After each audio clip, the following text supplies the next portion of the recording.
C'est un des visages qui montre le traumatisme du nucléaire en Polynésie. Hinamoué se bat contre une leucémie depuis près de 10 ans. Son traitement et sa chimiothérapie lui permettent de garder sa maladie en sommeil. Si j'arrête la chimio, elle va évoluer et ça peut terminer en leucémie aiguë où là on peut parler de mort certaine en quelques mois. Mais autant à 24 ans, quand ça a été décelé, je pouvais te dire je prendrai ma chimiothérapie à vie si ça peut me permettre de rester vivante. Aujourd'hui, 9 ans plus tard, je suis fatiguée. Hinamoué prépare son dossier d'indemnisation car son cancer figure sur la liste des maladies potentiellement radio-induites du CIVEN.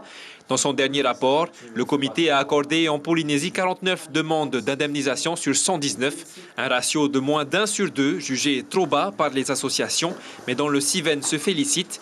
La cause du refus des demandes, selon les associations, c'est le fameux seuil du millisievert. À cela s'ajoutent les cas de contamination intergénérationnelle qui ne sont pas pris en compte.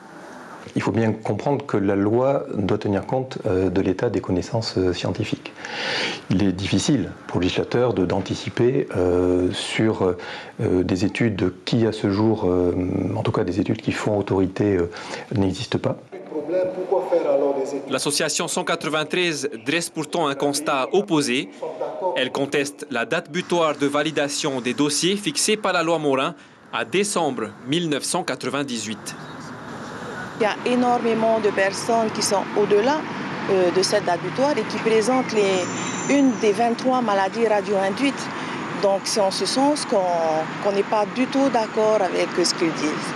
Déjà que même les personnes qui remplissent les 3 conditions légales se voient rejeter leur demande d'indemnisation et pour eux, en fait, la période où il y a eu des conséquences et des retombées, c'est uniquement la période atmosphérique. Donc jusqu'en 1974, il y a déjà une grande incohérence.